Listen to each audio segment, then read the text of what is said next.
హైడ్రా కూల్చివేతలపై బాధితులు తెలంగాణ భవన్కు వెళ్లి తమ గోడు వెళ్లబోసుకున్న విషయం తెలిసిందే. మీకు మేము ఉన్నామని సబితా ఇంద్రారెడ్డి, హరీష్ రావులు హామీ ఇచ్చిన నేపథ్యంలో మాజీ మంత్రి బీఆర్ఎస్ ఎమ్మెల్యే హరీష్ రావు తీవ్రస్థాయిలో ఫైర్ అయ్యారు. కాంగ్రెస్ ప్రభుత్వం చేసే పనులకు హస్తం గుర్తు తీసేసి బుల్డోజర్ గుర్తు పెట్టుకోవాలని ఎద్దేవా చేశారు.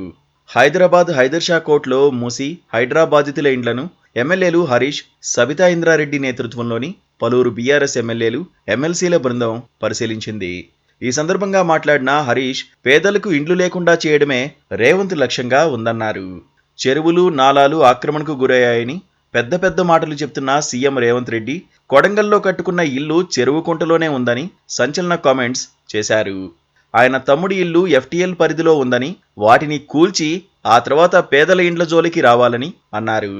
రేవంత్ రెడ్డి ఏదో శుద్ధపోస లెక్క మాట్లాడుతుండు. కొడంగల్లో ఆయన కట్టుకున్న ఇల్లే చెరువు కుంటలా ఉన్నది.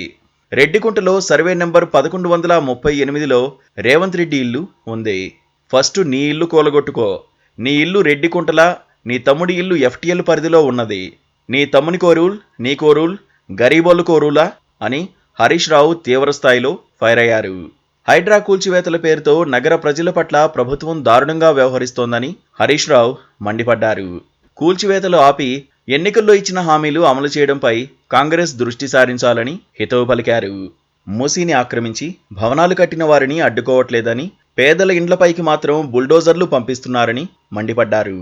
రాష్ట్రంలో పాలనను వదిలేసి ఈ బుల్డోజర్ రాజకీయాలు ఏంటని ప్రశ్నించారు. కూల్చివేతలను ఉపేక్షించేది లేదని, అవసరమైతే బుల్డోజర్లకు అడ్డంగా ఉంటామని హెచ్చరించారు. బాధితులు ధైర్యంగా ఉండాలని, ఆత్మవిశ్వాసం కోల్పోవద్దని చెప్పారు. రేవంత్ సర్కార్ మీ ఇండ్లు ముట్టుకోకుండా తామే ఒక రక్షణ కవచంలా నిలబడతామని భరోసా ఇచ్చారు. బుల్డోజర్ వచ్చినా, జేసీబీ వచ్చినా ముందు మమ్మల్ని ఎత్తాలి తప్ప మీ ఇళ్లను ఎత్తనిచ్చే ప్రసక్తే లేదని అన్నారు. ఇప్పుడు చెరువులు, కుంటలు కాపాడుకోకపోతే ఇంకెప్పటికీ కాపాడలేమని, అనర్థాలు జరిగితే చూస్తూ ఉండవలసి వస్తుందని, ఇళ్లు కోల్పోయిన వారికి 30 లక్షల వరకు విలువ చేసే డబుల్ బెడ్రూమ్ ఇండ్లు ఇస్తామని అధికారులు, ప్రభుత్వం కూడా హామీ ఇస్తున్నారు కదా, దీనిని రాజకీయం చేయవద్దని కొంతమంది హైడ్రా కూల్చివేతలను సమర్థిస్తున్నారు.